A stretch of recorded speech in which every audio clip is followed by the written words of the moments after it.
Hi friends, இன்றைக்கி நம்ம ரொம்ப சிம்பிளாக ஈஸியாக அதே சமயம் டேஸ்டியான தேங்காய் குழம்பு எப்படி வைக்கிறதுன்னு பார்க்கலாம். ஈஸிங்க, 5 மினிட்ஸ்லேயே வந்து வச்சிடலாம். டேஸ்ட்டும் ரொம்ப நல்லாயிருக்கும்.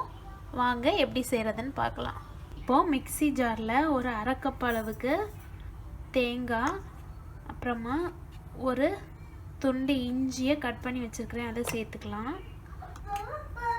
அப்புறமா அரை டீஸ்பூன் அளவு ஜீரகம், 1 டீஸ்பூன் அளவு கல்லுப்பு எடுத்திருக்கேன். உங்களுக்கு டேஸ்ட்டுக்கு தகுந்த மாதிரி சால்ட் வந்து சேர்த்துக்கோங்க. ஒரு 1/4 டீஸ்பூன் மஞ்சள் தூள், அப்புறமா ஒரு பச்சை மிளகா, கொஞ்சமாக கருவேப்பிலை, இவ்வளோ வந்து இப்போது சேர்த்தாச்சு. இது கூட 1 கப்பு தண்ணி விட்டு நம்ம அரைச்சிக்கலாம். பாருங்கள், இந்த மாதிரி நல்லா அரைச்சி எடுத்துக்கணும். இப்போ வந்து குழம்பு வந்து தாளிச்சிடலாம். இப்போது ஸ்டவ்வை ஆன் பண்ணி ஒரு பேன் வச்சுக்கலாம். இப்போ இதில் 1 டீஸ்பூன் அளவுக்கு தேங்காய் சேர்த்து எண்ணெய் வந்து சூடானதும்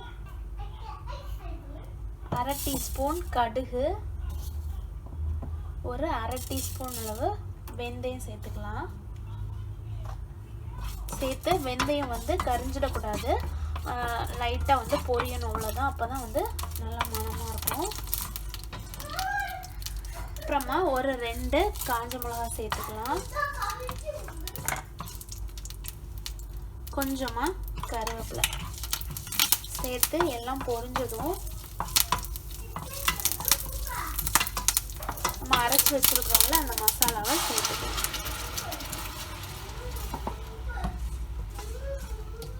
சேர்த்துட்டு ஒரு கப் அளவு தண்ணி வந்து எக்ஸ்ட்ரா வந்து சேர்த்துருக்கேன்.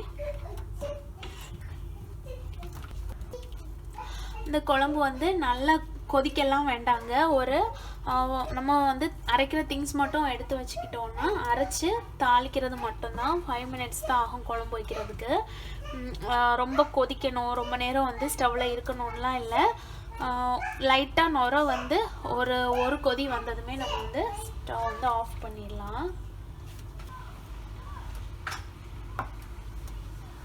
பாருங்கள், உடனே கொதிச்சு ரெடி ஆகிடும். ரொம்ப ஈஸியான குழம்புங்க, ஆனால் டேஸ்ட் ரொம்பவே நல்லாயிருக்கும். உருளைக்கிழங்கு ஃப்ரை, அப்புறமா எக்கு, எந்த ஒரு சைட் டிஷ் வச்சுனாலும் இது வந்து ரைஸ்க்கு ரொம்பவே நல்லாயிருக்கும். இன்னும் லைட்டாக கொதி விடட்டும். பாருங்கள், சூப்பராக ரெடி ஆயிடுச்சு. இப்போ ஸ்டவ் ஆஃப் பண்ணிவிட்டு இறக்கிடலாம். அவ்வளோ.